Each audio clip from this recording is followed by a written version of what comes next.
Dans le silence de nos cœurs, une question lancinante demeure souvent sans réponse. Pourquoi?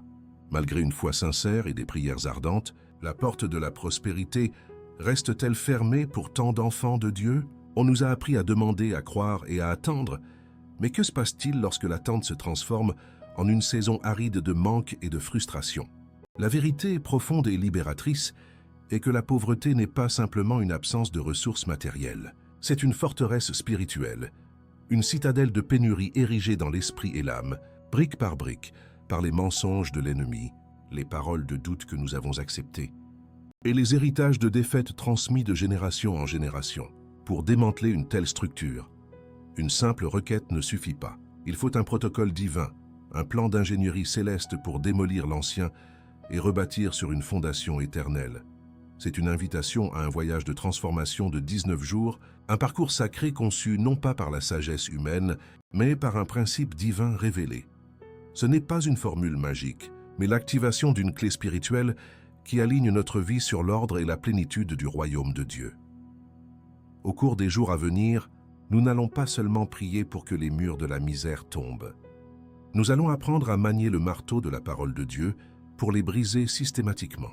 Nous allons déterrer les racines de la peur, annuler les décrets de la dette et du découragement et préparer un terrain nouveau et fertile. Préparez votre esprit, car ce que vous vous apprêtez à recevoir est bien plus qu'une prière. C'est une feuille de route divine pour sortir de la captivité de la pénurie et entrer dans la terre promise de votre héritage en Christ, une réalité où l'abondance n'est pas une exception, mais la norme de l'Alliance. Père céleste, créateur du ciel et de la terre, source de toute vie et de toute abondance, je me présente devant toi, non pas avec la timidité d'un serviteur, mais avec l'assurance d'un fils ou d'une fille bien-aimée, Iti.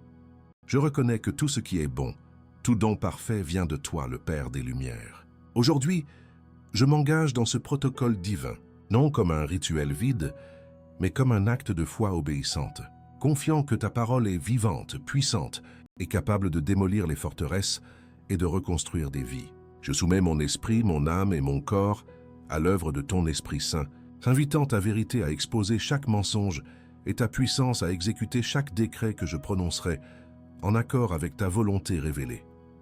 Au nom puissant de Jésus-Christ, par l'autorité qui m'est conférée en tant que ton enfant racheté, je me tiens aujourd'hui devant ton trône de grâce pour décréter la démolition totale et irrévocable de la forteresse de la pauvreté dans ma vie. Je renonce à chaque mensonge que j'ai cru concernant l'argent, la prospérité et ta nature. Je rejette la pensée que la pénurie est une marque de piété ou que tu te plais dans mon manque. Je brise l'emprise de la peur de l'avenir, de l'anxiété face aux factures et du sentiment d'impuissance qui a paralysé mes initiatives. Chaque brique de doute, chaque mortier de découragement, chaque fondation de résignation est maintenant pulvérisée par le marteau de la parole de Dieu. Je décrète et déclare nuls et non avenus tous les pactes, conscients ou inconscients, faits avec un esprit de pauvreté. Je brise et j'annule toute parole de malédiction, de limitation ou d'échec prononcé contre ma lignée, contre mes finances et contre mon destin, que ce soit par des paroles ancestrales, des paroles d'autrui ou par mes propres déclarations négatives. Je ferme toute porte spirituelle par laquelle l'ennemi a eu accès à mes ressources, que ce soit par l'ignorance, la désobéissance ou l'héritage. Je commande à tout esprit de dette, de gaspillage, de stagnation et d'insuffisance de quitter ma vie, ma maison et mes affaires maintenant, au nom de Jésus. Seigneur, je choisis de purifier le terrain de mon cœur. Je libère le pardon envers toute personne, toute institution ou toute circonstance qui a été un instrument de perte, d'injustice ou de vol dans ma vie. Je relâche toute amertume, tout ressentiment et tout désir de vengeance, les remettant à ta justice parfaite. De plus, je me pardonne à moi-même pour chaque décision prise par peur, par ignorance ou par manque de sagesse qui a conduit à la perte et au manque. Je reçois ton pardon complet et ta grâce qui lave toute honte et tout regret. Et je déclare que le sol de ma vie est désormais nettoyé, sanctifié et prêt pour une nouvelle semence. Et maintenant, sur ce terrain purifié et nivelé, je décrète la reconstruction selon ton plan divin.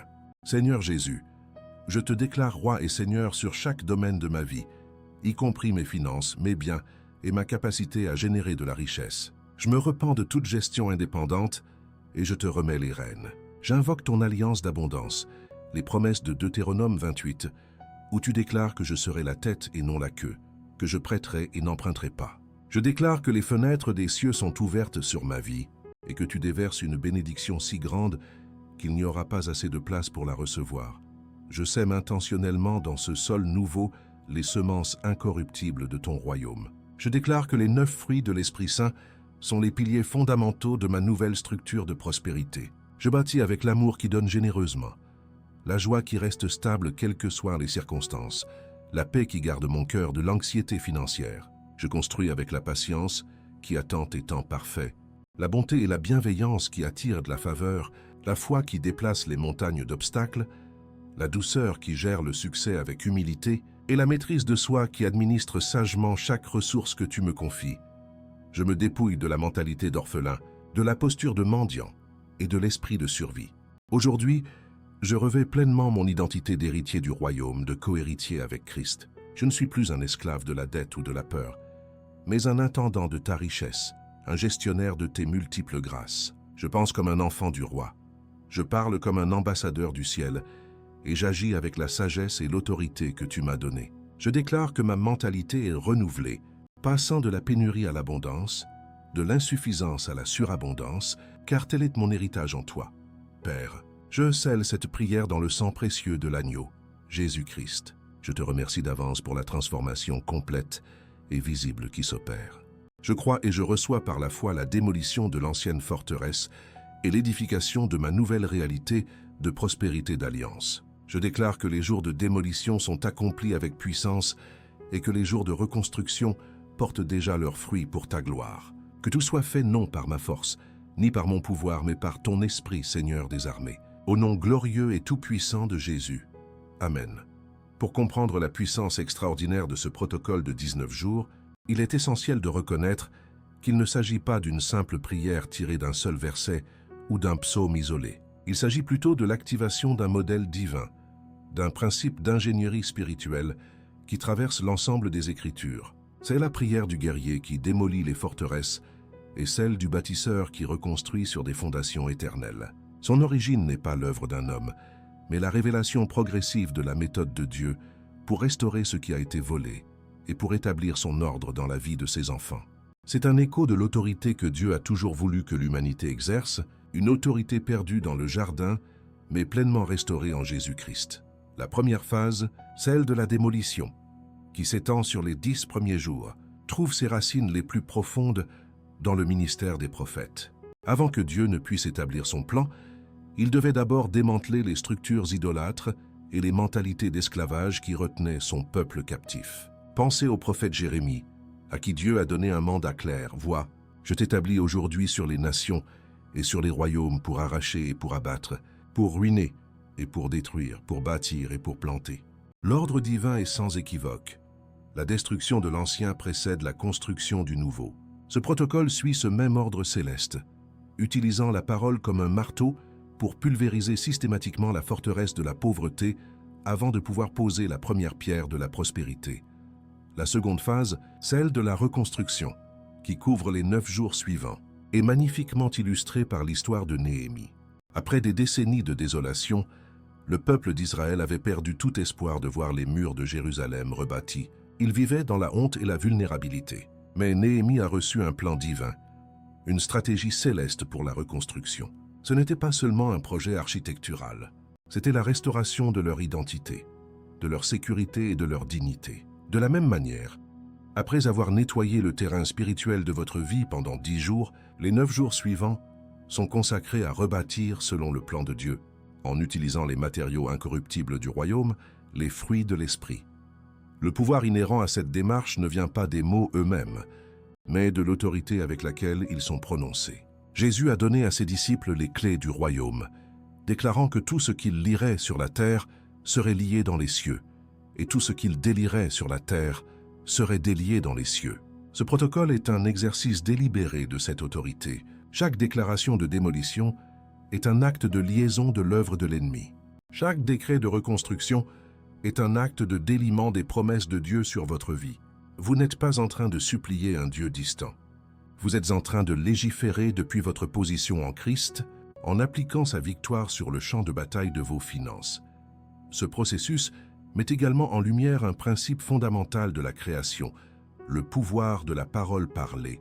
Dans le livre de la Genèse, Dieu n'a pas façonné le monde avec ses mains, il l'a appelé à l'existence par sa parole. La Bible affirme que la vie et la mort sont au pouvoir de la langue. Pendant des années, peut-être inconsciemment, des paroles de doute, de peur et de manque ont construit votre réalité actuelle. Ce protocole inverse ce processus. Pendant 19 jours, vous alignez intentionnellement vos paroles sur la parole de Dieu, utilisant votre bouche non pas pour décrire votre situation, mais pour décréter votre destination. Vous devenez un co-créateur avec Dieu, démantelant un monde de pénurie et appelant à l'existence un monde d'abondance d'alliance.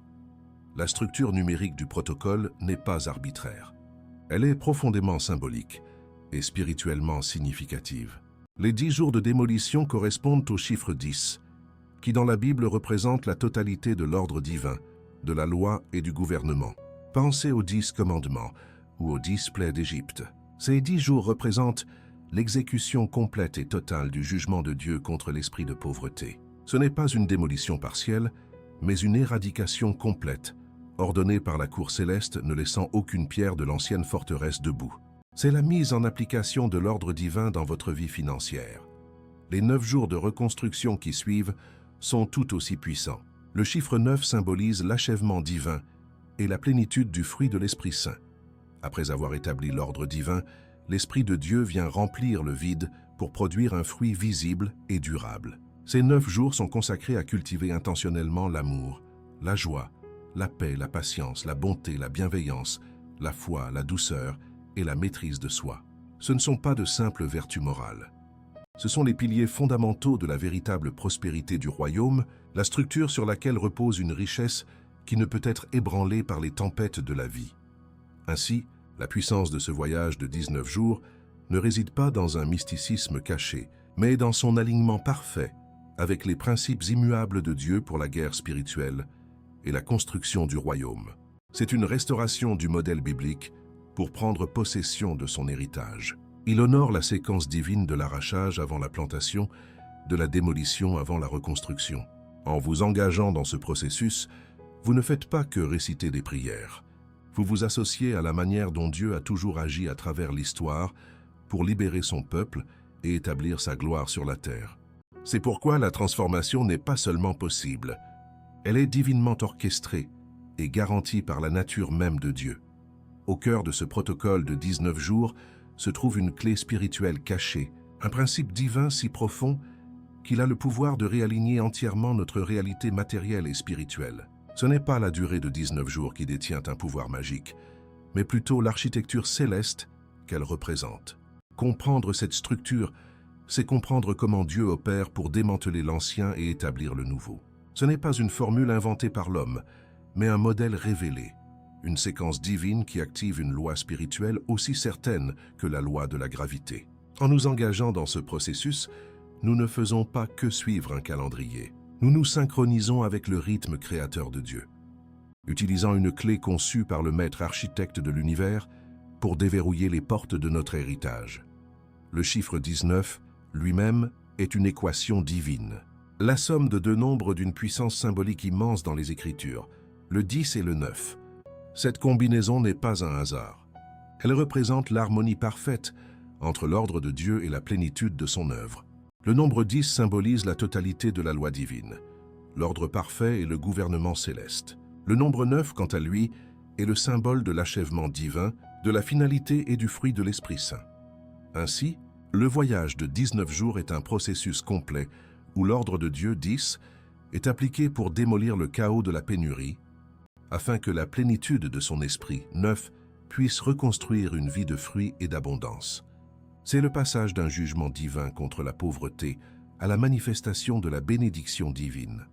La première phase, qui s'étend sur 10 jours, est l'application de l'ordre divin et du jugement céleste. Dans la Bible, le nombre 10 est fondamental pour comprendre l'autorité et la loi de Dieu.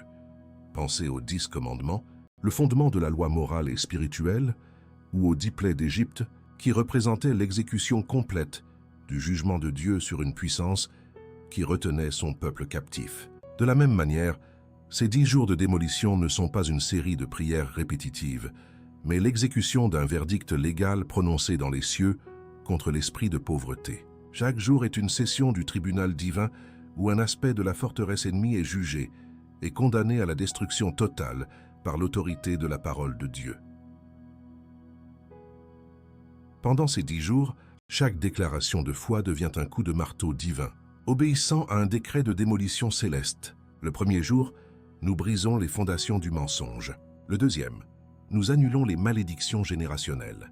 Le troisième, nous déracinons la peur. Jour après jour, nous appliquons systématiquement la loi du royaume contre chaque élément illégal de la pauvreté dans nos vies. À la fin du 10e jour, nous ne nous tenons pas seulement devant les ruines d'une forteresse. Nous nous tenons sur un terrain légalement purifié.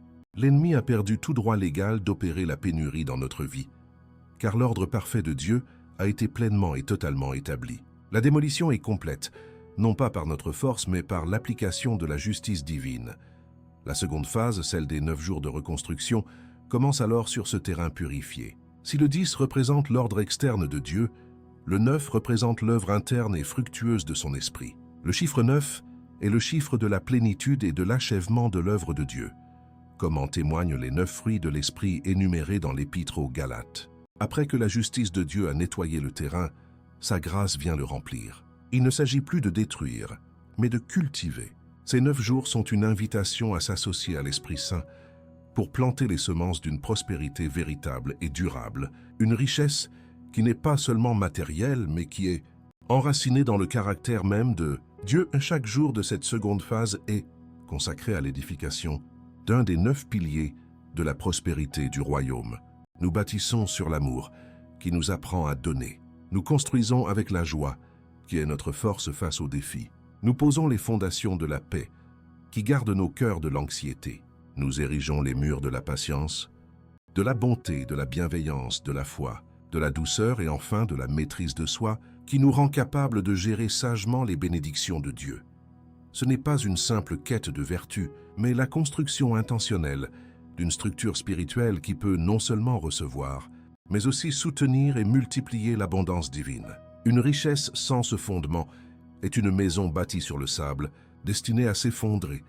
Ce processus de démolition et de reconstruction est l'essence même de l'activation de notre alliance avec Dieu. L'alliance que Dieu a établie avec ses enfants est une alliance d'abondance et de bénédiction, comme promis à Abraham et réaffirmé tout au long des Écritures. Cependant, pour marcher dans cette alliance, nous devons nous aligner sur ces termes. Les 10 jours de démolition nous purifient de tout ce qui viole l'alliance. L'idolâtrie de la peur, la désobéissance née du doute, les pactes inconscients avec un esprit de manque. Les 9 jours de reconstruction nous réalignent sur les principes de l'alliance, en cultivant un cœur qui reflète le caractère du Dieu de l'alliance. C'est un renouvellement de vœux, un retour conscient à notre héritage.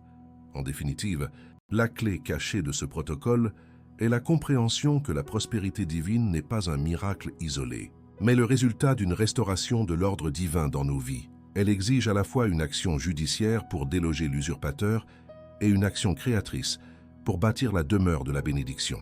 Ce n'est pas une formule pour manipuler Dieu, mais un chemin de transformation pour s'associer à lui. La séquence de 10 plus 9 est la feuille de route divine pour passer de la désolation à la destinée, de la captivité à l'héritage. En utilisant cette clé, nous ne frappons plus au hasard à la porte du ciel. Nous l'ouvrons avec l'autorité et la sagesse que Dieu lui-même a pourvu pour ses enfants bien-aimés. Pour que ce protocole divin déploie toute sa puissance transformatrice, il doit être abordé non comme un simple rituel, mais comme une discipline sacrée, un rendez-vous divin que l'on honore avec intentionnalité et consécration. La transformation ne naît pas de la récitation mécanique de mots, mais de l'engagement total du cœur, de l'âme et de l'esprit dans ce processus. Chaque jour des 19 jours est une étape cruciale, une session stratégique dans la salle du trône céleste, où des décrets sont prononcés et des fondations sont posées. La constance est la clé qui tourne la serrure de la percée. Manquer un seul jour, c'est laisser une brèche dans le mur que l'on reconstruit. C'est pourquoi il est impératif de s'engager avec une résolution inébranlable, en considérant ce temps non comme une obligation, mais comme le privilège de s'associer à Dieu pour réécrire son histoire financière. Le moment choisi pour cette rencontre quotidienne avec le divin est d'une importance capitale. Il est conseillé de consacrer les premières heures de la journée à ce protocole, idéalement avant que le tumulte du monde ne vienne assaillir les pensées. Le matin, dans le silence de l'aube, l'esprit est plus réceptif et le cœur plus disposé à entendre la voix de Dieu. C'est un acte prophétique que d'offrir à Dieu les prémices de sa journée, déclarant ainsi qu'il est la priorité absolue sur toutes les autres exigences. Il convient de se créer un sanctuaire, un lieu dédié où les interruptions sont bannies. Que ce soit un coin du salon ou un simple fauteuil, cet espace doit devenir un autel où le ciel touche la terre, un lieu consacré où la seule présence attendue est celle de l'Esprit Saint. La posture physique adoptée durant la prière est le reflet de l'attitude intérieure du cœur. Il n'y a pas de règle rigide, mais une invitation à laisser son corps exprimer ce que son esprit décrète. Pendant les 10 jours de démolition, on peut se tenir debout comme un soldat prêt au combat, les pieds fermement ancrés, symbolisant l'autorité et la position inébranlable en Christ. Durant les 9 jours de reconstruction, une posture à genoux peut exprimer la soumission au plan du maître architecte, ou une position assise peut signifier le repos et la confiance dans l'œuvre achevée de Dieu. L'essentiel est que le corps ne soit pas passif, mais qu'il participe activement à l'acte de prière, renforçant par le geste la puissance de la parole proclamée. Avant même de prononcer la première parole, un temps de préparation du cœur est indispensable. Il s'agit de faire silence, de respirer profondément et de se centrer sur la présence de Dieu. C'est un moment pour déposer consciemment tous les fardeaux, les angoisses financières, les doutes et les peurs au pied de la croix. On invite l'Esprit Saint à sonder son cœur, à révéler toute incrédulité ou tout obstacle qui pourrait entraver la prière. Cet instant de consécration purifie le canal de communication, assurant que les paroles qui seront prononcées ne viennent pas de la volonté humaine, mais qu'elles sont inspirées et chargées de la puissance du Saint-Esprit, prêtes à accomplir la volonté parfaite du Père. Durant la première phase de démolition, du 1er au 10e jour, l'approche est celle d'un guerrier spirituel exécutant un ordre divin. La prière n'est pas une supplique timide, mais une proclamation audacieuse et autoritaire. En utilisant la prière fondamentale comme guide, on doit la personnaliser, en nommant spécifiquement les mensonges qui ont tourmenté son esprit, les dettes qui l'ont enchaîné et les schémas d'échecs qui se sont répétés dans sa lignée. La voix doit être ferme, empreinte de la conviction que l'on ne se bat pas pour la victoire, mais à partir de la victoire déjà acquise par Christ au calvaire. Chaque jour, on se concentre sur une facette de la forteresse, la martelant sans relâche avec la parole de Dieu jusqu'à ce qu'elle soit réduite en poussière. Les paroles à déclarer sont des armes puissantes, des décrets légaux qui ont une portée dans le monde spirituel. On ne demande pas, on ordonne. Des phrases telles que « Au nom de Jésus, je brise et j'annule l'emprise de la dette sur ma vie » ou « Je décrète que la forteresse de la peur de manquer est maintenant démolie » doivent être prononcées avec une foi inébranlable. Il est essentiel de s'appuyer sur les Écritures, en citant les promesses de Dieu comme base légale pour chaque décret. Par exemple, il est écrit que Christ s'est fait pauvre pour que par sa pauvreté je sois enrichi, c'est pourquoi je commande à tout esprit de pauvreté de me quitter maintenant. Ces paroles ne sont pas des formules magiques, mais l'application de la loi du royaume contre l'illégalité de l'oppression ennemie. Lorsque l'on entre dans la seconde phase, du 11e au 19e jour, le ton et l'intention changent radicalement. L'heure n'est plus à la démolition, mais à la reconstruction. L'attitude n'est plus celle du guerrier, mais celle du bâtisseur qui collabore avec l'Esprit Saint. La prière devient créatrice, une déclaration prophétique qui appelle à l'existence la nouvelle réalité financière. Chaque jour est consacré à poser une des 9 pierres de fondation qui sont les fruits de l'Esprit. On se concentre sur l'édification d'une structure de prospérité qui est non seulement solide, mais aussi sainte, alignée sur le caractère de Dieu. Les déclarations de cette phase sont des semences de vie plantées dans le sol nouvellement purifié. On proclame « Je bâtis ma prospérité sur le fondement de l'amour, ce qui me pousse à donner avec joie et générosité. » Ou encore « Je déclare que la paix de Dieu, qui surpasse toute intelligence, garde mon cœur et mes pensées en matière de finances. » Chaque jour, on se voit intentionnellement en train de cultiver un fruit spécifique, en remerciant Dieu pour sa croissance dans sa vie et en déclarant les bénédictions matérielles et spirituelles qui en découlent. C'est un acte de foi qui consiste à construire dans le visible ce qui a été conçu dans l'invisible en utilisant les matériaux incorruptibles du ciel. Chaque session de prière, qu'elle soit de démolition ou de reconstruction, doit impérativement se conclure par un acte de gratitude. La gratitude est le langage de la foi. C'est la reconnaissance que ce qui a été décrété dans la prière est déjà accompli dans les lieux célestes et que sa manifestation sur terre est inévitable. On termine en remerciant le Père, non pas pour ce que l'on espère recevoir, mais pour ce qu'il a déjà fait. Merci Père, car la forteresse est tombée. Merci Seigneur, car les fondations de ma prospérité d'alliance sont solidement établies. Cet acte de remerciement scelle la prière, ferme la porte au doute et place la personne dans une position de réception joyeuse et confiante. Enfin, il est crucial de comprendre que ce protocole de 19 jours n'est pas une solution ponctuelle, mais l'initiation à un nouveau style de vie. C'est un entraînement intensif pour développer une mentalité d'héritier et une discipline de gestionnaire du royaume. Après le 19e jour, la pratique de la déclaration, de la gratitude et de la gestion sage des ressources doit se poursuivre. Les décrets prononcés deviennent les fondations d'une conversation continue avec Dieu sur les finances. Le but n'est pas de revenir à d'anciennes habitudes de pensée, mais de marcher chaque jour sur le nouveau territoire conquis en continuant à bâtir, à semer et à récolter pour la gloire de Dieu, vivant pleinement dans la réalité de l'abondance de l'Alliance. Le voyage de 19 jours n'est pas une course effrénée vers une destination lointaine, mais une ascension méticuleuse, marche après marche, sur l'escalier de la restauration divine. Chaque jour est un palier avec sa propre révélation, sa propre bataille et sa propre victoire. La progression est intentionnelle, orchestrée par le maître du temps et des circonstances, qui sait que les fondations les plus solides sont celles qui sont posées avec patience et précision. Comprendre le rythme de cette transformation, c'est apprendre à coopérer avec la main de Dieu, qui démolit avec justice avant de reconstruire avec une grâce infinie. Les 3 premiers jours marquent l'onde de choc initiale dans le royaume de l'Esprit. Le premier jour, la déclaration de guerre est lancée. Un décret qui résonne dans les cieux et fait trembler les fondations de l'oppression. Le deuxième jour est souvent celui de la contre-attaque, où le doute et les anciennes peurs tentent de réaffirmer leur autorité, testant la résolution du croyant. Mais c'est au 3e jour que la première fissure visible apparaît dans la muraille ennemie. Ce n'est pas encore un effondrement, mais un changement subtil et profond. Une vague de paix inexpliquée submerge l'anxiété habituelle concernant les finances et une lueur d'espoir, que l'on croyait éteinte à jamais, commence à poindre à l'horizon. Au fil des jours 4 et 5, le marteau divin frappe plus en profondeur, s'attaquant non plus à la surface, mais aux racines mêmes de la forteresse. Le 4e jour est consacré à l'excavation spirituelle des héritages de pauvreté, brisant les chaînes invisibles des malédictions générationnelles et des mentalités de manque transmises. Le 5e jour, le travail se concentre sur les mensonges personnels que l'on a acceptés comme vérité, ses croyances limitantes sur sa propre valeur et sur la nature de Dieu. C'est un processus de désintoxication de l'âme où les toxines de l'apitoiement et de la résignation sont purgées par la vérité de la parole. Le 6e jour se présente souvent comme une épreuve de la foi, un plateau où le silence semble être la seule réponse de Dieu.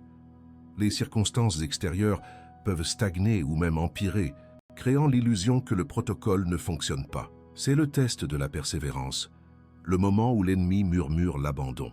Tenir ferme en ce jour, en continuant de proclamer la victoire malgré l'absence de preuves visibles, est l'acte qui solidifie les progrès réalisés et prépare le terrain pour la percée imminente, transformant la foi en une conviction inébranlable. Le 7e jour est le point de bascule, le jour de la rupture divine. Dans la symbolique biblique, le chiffre 7 représente l'achèvement et la perfection de l'œuvre de Dieu. C'est en ce jour qu'un joug majeur, une forteresse spécifique qui a longtemps dominé la vie de la personne, comme la honte paralysante de la dette ou la peur chronique de l'avenir, est brisée de manière décisive. La libération est palpable, une sensation de légèreté et de liberté qui ne peut être attribuée à aucune circonstance extérieure. Des portes qui étaient hermétiquement closes commencent à s'entr'ouvrir. Des faveurs inattendues se manifestent. Les jours 8 et 9 sont dédiés à l'opération de nettoyage spirituel. Après la chute des murs principaux, il reste des décombres, des habitudes de pensée négatives, des réflexes de peur, des fragments de doute. Ces jours sont consacrés à balayer ces résidus, à purifier le terrain avec le sang de Jésus et à le sanctifier par la parole. C'est une phase de consolidation, où l'on apprend à occuper le territoire nouvellement conquis et à veiller à ce que l'ennemi ne trouve aucun débris sous lequel se cacher pour tenter une Reconstruction future. Le 10e jour marque l'achèvement triomphal de la phase de démolition. Un verdict final est rendu dans les cours célestes. La structure de la pauvreté est déclarée illégale et totalement éradiquée de la vie du croyant. Ce jour-là, une légèreté spirituelle bouleversante s'installe, comme si un fardeau porté depuis la naissance était enfin levé. Le sentiment d'impuissance est réduit au silence, remplacé par une confiance sereine en l'autorité conférée par Christ. Le terrain est nu, purifié, et prêt à recevoir les plans du divin architecte. Le 11e jour inaugure la saison glorieuse de la reconstruction. L'énergie change, passant de la confrontation à la création. La première pierre de fondation est posée, l'amour. Ce n'est pas un sentiment, mais le principe divin du don. Une transformation s'opère dans le cœur, où la peur de donner est remplacée par le désir joyeux de semer. On commence à voir ces ressources non plus comme un moyen de survie, mais comme un instrument pour bénir, activant ainsi la loi spirituelle de la semence et de la récolte sur un sol désormais fertile. Les jours 12 à 14 voient l'édification des murs intérieurs de la nouvelle demeure. Le 12e jour, les piliers de la joie et de la paix sont érigés. La joie devient une force qui ne dépend plus des soldes bancaires, et la paix de Dieu agit comme une sentinelle impénétrable autour du cœur et de l'esprit. Le 13e jour, la patience est intégrée, permettant d'attendre les temps de Dieu sans anxiété. Le 14e jour, la bonté et la bienveillance sont ajoutées, créant une atmosphère de faveur qui attire les opportunités et les bonnes relations. Au cœur de la 2e semaine de construction, les jours 15 et 16 renforcent la structure avec des matériaux d'une solidité éternelle. Le 15e jour est celui de la fidélité, où l'on développe une intégrité irréprochable dans la gestion des petites choses, prouvant ainsi sa capacité à gérer de plus grandes richesses. Le 16e jour, le toit de la foi est installé, une foi active qui ne se contente plus de croire que Dieu peut, mais qui vit avec la certitude qu'il a déjà agi et que la manifestation est en route. Les jours 17 et 18 apportent les finitions cruciales qui préparent la demeure à être habitée par la bénédiction. Le 17e jour est celui de la douceur, qui enseigne l'humilité dans le succès et la sagesse dans la gestion de l'influence croissante. Le 18e jour installe le système de gouvernance interne, la maîtrise de soi. C'est l'acquisition de la discipline divine pour gérer les finances selon les principes du royaume, en résistant aux dépenses impulsives et en planifiant avec une vision à long terme.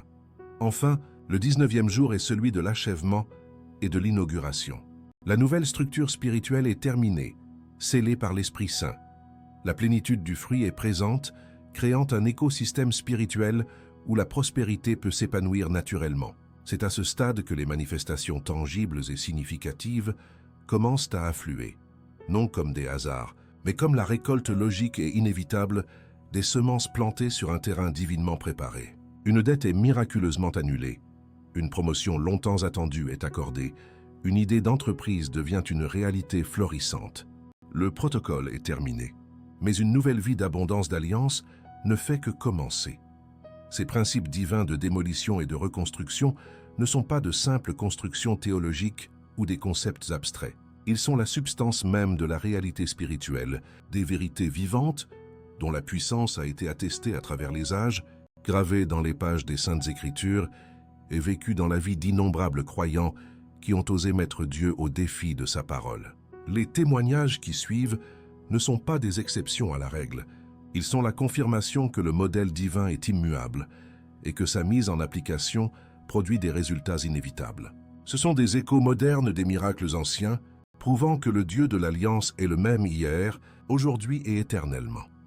Considérez l'histoire d'Élodie, une entrepreneure de Marseille dont le rêve d'une boutique artisanale s'était transformé en un cauchemar de dettes et de nuits blanches. Au bord de la faillite, accablée par la honte et le désespoir, elle a entendu parler de ce protocole divin. Avec le peu de foi qui lui restait, elle s'est engagée dans ce parcours de 19 jours, s'accrochant à cette dernière lueur d'espoir comme un naufragé à une bouée. Les premiers jours furent une lutte, une confrontation douloureuse avec les mensonges qu'elle avait intériorisés sur sa propre valeur et sa capacité à réussir, des mensonges qui murmuraient qu'elle n'était pas assez bonne pour mériter l'abondance. Au fil de la première phase de démolition, Élodie a systématiquement démantelé ses croyances toxiques. Chaque matin, sa voix, d'abord tremblante, devenait plus forte alors qu'elle décrétait la fin du règne de la peur et de l'auto-sabotage. Autour du 7e jour, une transformation intérieure a eu lieu. Les angoisses qui lui nouaient l'estomac ont commencé à se dissiper, remplacées par une paix surnaturelle. Ce n'était pas encore une solution financière, mais une libération de l'âme. Elle a recommencé à créer, non par désespoir, mais par une joie retrouvée, une inspiration qu'elle pensait avoir perdue à jamais. Le miracle s'est manifesté au 12e jour, alors qu'elle se concentrait sur la reconstruction, en posant les fondations de la bonté et de la bienveillance. Une touriste, entrée par hasard dans sa boutique presque vide, a été profondément touchée non seulement par ses créations, mais aussi par la lumière et la paix qui émanaient d'Élodie. Cette touriste s'est avérée être une influente blogueuse de design qui a consacré un article entier à la boutique. En moins d'une semaine, les commandes en ligne ont afflué du monde entier, non seulement sauvant l'entreprise, mais la propulsant à un niveau de succès qu'Élodie n'avait jamais osé imaginer. Ou encore, l'histoire de David, un père de famille de la région de Lille, pris au piège d'un cycle d'endettement qui semblait sans fin. Chaque salaire était englouti avant même d'être touché, et le poids de cette pression empoisonnait ses relations avec sa femme et ses enfants. Pour lui, la forteresse de la pauvreté était un héritage familial, une mentalité de survie transmise de génération en génération où l'on ne s'attendait jamais à plus que le strict nécessaire. Il a commencé le protocole avec un cœur lourd, se demandant si quelque chose pouvait vraiment briser des chaînes aussi anciennes.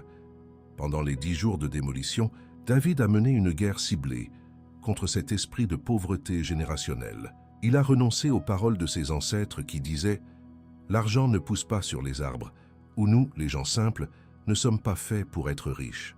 Jour après jour, il sentait le fardeau de cet héritage s'alléger et son esprit s'ouvrait à la vérité que, en tant qu'enfant du roi, son héritage n'était pas la pénurie, mais l'abondance. Une nouvelle audace a commencé à naître en lui, la confiance qu'il pouvait changer le cours de l'histoire financière de sa famille. Sa percée est survenue au 19e jour, le jour de l'achèvement. Après avoir passé les 9 jours précédents à reconstruire sa mentalité sur les fruits de l'esprit, en particulier la maîtrise de soi et la sagesse, il a reçu une stratégie divine, claire et précise. Il a vu comment réorganiser ses finances, non pas avec les méthodes du monde, mais avec une sagesse inspirée.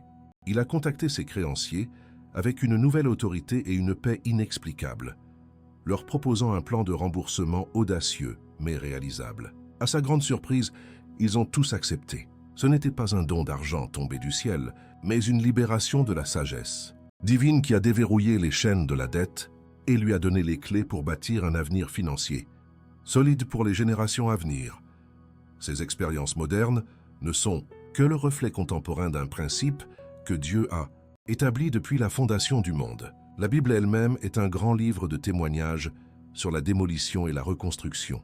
Prenez l'exemple de Jacob au gué de Jabbok. Il fuyait son passé, son identité fondée sur la tromperie et la manipulation. Il était riche matériellement, mais spirituellement en faillite, terrifié à l'idée d'affronter son frère Ésaü. Sa vie était une forteresse de peur et d'insécurité, construite sur des fondations de mensonges. Cette nuit-là, Dieu a engagé Jacob dans un processus de démolition. La lutte qui a duré jusqu'à l'aube n'était pas seulement physique, c'était le démantèlement de l'ancien Jacob. Dieu a dû briser son indépendance et son arrogance, symbolisées par le déboîtement de sa hanche. Ce n'est qu'après cette rupture, après cette démolition de son ego que la reconstruction a pu commencer. Dieu lui a donné un nouveau nom, Israël, et une nouvelle identité. Il est reparti boiteux, mais béni, non plus un usurpateur, mais un prince avec Dieu, prêt à entrer dans sa destinée. De même, l'histoire de la chute des murs de Jéricho est une illustration parfaite d'un protocole divin pour la démolition. Le peuple d'Israël se tenait devant une forteresse humaine imprenable, un obstacle majeur à leur entrée dans la terre promise. Dieu ne leur a pas demandé de se battre avec des armes conventionnelles. Il leur a donné une stratégie divine, un processus de 7 jours qui semblait illogique aux yeux du monde. Marcher en silence, faire sonner les trompettes et pousser un cri au moment désigné. Ce processus était une démolition spirituelle. Chaque tour de la ville était un acte d'obéissance qui sapait les fondations spirituelles de Jéricho. Le silence imposé au peuple était la démolition de leurs propres doutes et de leurs stratégies humaines. Le son des trompettes était une déclaration de guerre dans le royaume de l'esprit. Au 7e jour, lorsque le protocole divin fut achevé, Les murs physiques n'eurent d'autre choix que de s'aligner sur la réalité spirituelle. Ils s'effondrèrent. La victoire n'a pas été remportée par la force humaine, mais par l'obéissance à un plan divin structuré. Que ce soit la transformation d'une entrepreneur au bord du gouffre, la libération d'un père de famille endetté, la refonte de l'identité d'un patriarche ou la conquête d'une ville fortifiée, le modèle reste constant et infaillible. Dieu opère par des processus qui respectent un ordre divin. D'abord, l'éradication de ce qui est illégitime, corrompu et contraire à son royaume, puis l'édification patiente et intentionnelle d'une nouvelle structure, fondée sur sa nature et ses promesses. Ces témoignages ne sont pas de simples histoires pour inspirer. Ils sont des preuves irréfutables que lorsque nous nous engageons dans le protocole de Dieu avec foi et persévérance, la démolition des forteresses et la reconstruction d'une vie d'abondance ne sont pas seulement une possibilité, mais une certitude divine. Au 19e jour, alors que le dernier décret de reconstruction s'élève vers les cieux, un silence sacré s'installe. Ce n'est pas un silence vide, mais une plénitude vibrante, la quiétude qui suit l'achèvement d'une œuvre divine. Le cycle est complet. La transition n'est pas seulement terminée, elle est scellée dans l'éternité. La personne qui se relève n'est plus la même que celle qui s'est agenouillée 19 jours plus tôt. Elle ne se tient plus sur le seuil de la promesse, mais au cœur même de son héritage. L'ancienne réalité de la pénurie est devenue un pays étranger, un souvenir lointain dont les lois n'ont plus de juridiction sur son esprit. Une nouvelle atmosphère spirituelle, dense de la présence et de la faveur de Dieu, l'enveloppe désormais comme un manteau royal, visible pour ceux qui ont des yeux pour voir. Une forteresse de protection divine, invisible mais impénétrable, s'est érigée autour de sa vie. Chaque déclaration de foi, chaque acte d'obéissance a posé une pierre à cet édifice céleste. L'ennemi qui autrefois se faufilait par les brèches de la peur, du doute et de l'anxiété, se heurte maintenant à un mur de feu. Les accès illégaux à ses finances, à sa santé et à sa paix ont été définitivement révoqués par la Cour suprême du ciel. Cette protection n'est pas passive, elle est active. Une garde angélique campant autour de ses biens, de sa famille et de ses entreprises, assurant que ce qui a été reconstruit sur le fondement de la parole de Dieu ne pourra jamais plus être ébranlé ou volé. L'abondance qui commence à se manifester n'est pas une averse passagère, mais la libération d'un fleuve intarissable. Les fenêtres des cieux, autrefois closes, sont maintenant ouvertes en permanence, déversant une provision qui dépasse l'entendement. Mais la transformation la plus profonde se situe dans le cœur. La mentalité de réservoir a été remplacée par celle de canal. La bénédiction n'est plus une fin en soi, mais un moyen. Les ressources qui affluent ne sont plus destinées à combler un vide intérieur, mais à irriguer les terres arides autour de soi. La personne est devenue un conduit de la générosité divine, trouvant une joie plus grande à donner qu'à recevoir, activant ainsi un cycle perpétuel de semences et de moissons. Alors, la justice divine entre en scène, non comme une vengeance, mais comme une restauration parfaite. Les années que les sauterelles avaient dévorées sont rachetées avec des intérêts divins. Chaque injustice passée, chaque perte subie par la tromperie ou la malveillance est portée devant le trône du juge juste. Des dettes sont annulées de manière inexplicable. Des biens volés sont restitués au centuple. Des réputations ternies sont lavées et restaurées avec honneur. Dieu lui-même réécrit les chapitres douloureux de l'histoire financière, transformant chaque cicatrice en un témoignage de sa puissance rédemptrice et de sa fidélité à rétablir ce qui a été perdu. Une paix qui surpasse toute intelligence s'installe comme une encre au plus profond de l'âme. Le tourment constant des factures à payer, la peur lancinante de l'avenir, le stress corrosif du manque, tout cela s'est dissous dans l'océan de la quiétude de Dieu. Ce n'est pas l'absence de défis, mais la présence indéfectible du prince de la paix au milieu de la barque. Cette paix devient un atout stratégique, un bouclier qui garde le cœur et l'esprit de toute pensée anxieuse, permettant une prise de décision empreinte de sagesse, de clarté et d'une confiance sereine en la providence infaillible du Père. L'identité d'héritier du royaume est désormais pleinement incarnée. La mentalité d'orphelin, qui murmurait des mensonges d'indignité et de limitation, a été réduite au silence pour toujours. La personne ne se perçoit plus comme une victime des circonstances, mais comme un ambassadeur du ciel, un cohéritier avec Christ. Cette nouvelle conscience de soi imprègne chaque parole, chaque pensée et chaque action.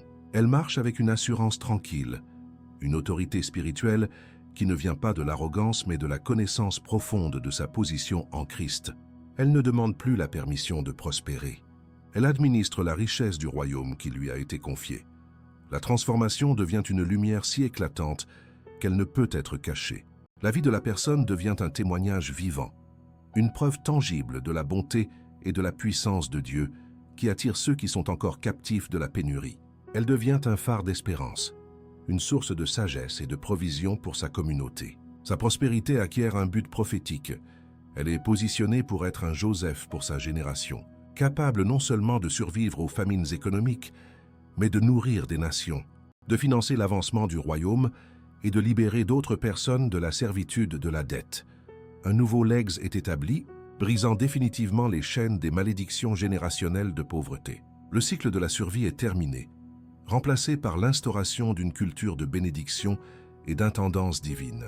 La personne pose désormais des fondations sur lesquelles ses enfants et les enfants de ses enfants pourront bâtir.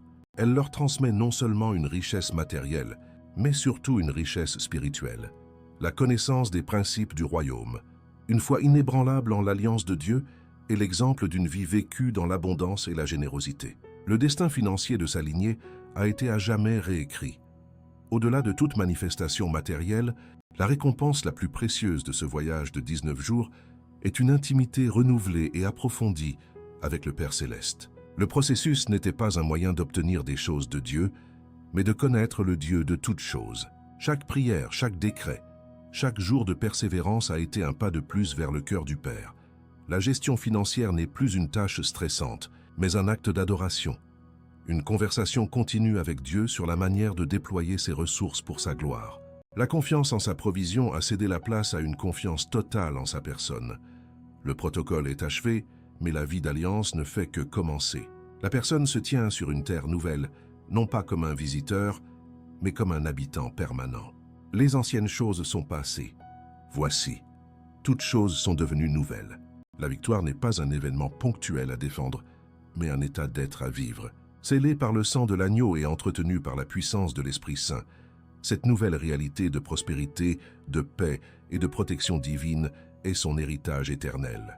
Elle ne regarde plus en arrière vers l'Égypte du manque, car elle est entrée pour toujours dans sa terre promise, un lieu où l'abondance n'est pas une exception, mais la norme glorieuse du royaume de Dieu sur la terre. Vous vous tenez maintenant au seuil d'une décision qui a le pouvoir de redéfinir non seulement votre avenir financier, mais l'essence même de votre marche avec Dieu. Ce qui vous a été présenté n'est pas une simple théorie ou une collection d'histoires inspirantes. C'est un plan de bataille divin, une feuille de route céleste pour la restauration de votre héritage. La connaissance seule ne suffit pas à démolir les forteresses. La clé que vous avez reçue ne sert à rien si elle reste dans votre poche. La véritable transformation ne commence pas à la fin de cette écoute, mais au moment où vous choisirez de mettre le premier pas sur ce chemin sacré de 19 jours, en faisant de ce protocole non pas une expérience, mais votre nouvelle réalité. Rappelez-vous la vérité fondamentale qui sous-tend ce voyage. La prospérité et la pauvreté sont des constructions spirituelles.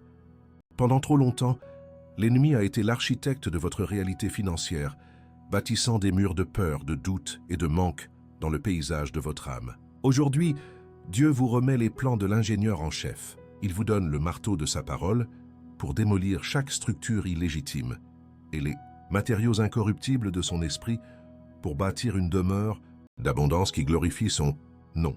Votre rôle n'est pas celui d'un spectateur passif qui attend un miracle, mais celui d'un partenaire actif qui légifère. Il décrète et construit en alignement avec la volonté du ciel. Ne vous y trompez pas. Lorsque vous commencerez à frapper les fondations de l'ennemi, celui-ci ne restera pas silencieux. Il tentera de vous convaincre que rien n'a changé, en pointant du doigt les circonstances extérieures qui semblent immuables. Il murmurera les anciens mensonges à vos oreilles et tentera de raviver les anciennes angoisses. C'est à ce moment-là que votre résolution doit être la plus ferme. Chaque déclaration de foi prononcée face à la contradiction est un coup plus puissant. Chaque acte de persévérance est un renforcement des nouvelles fondations. Ce n'est pas un signe que le protocole échoue, mais la preuve que la forteresse ennemie tremble et que sa chute est imminente. Ce voyage est avant tout une restauration de votre identité. Vous n'êtes pas défini par le solde de votre compte en banque, par vos dettes passées ou par les échecs de votre lignée.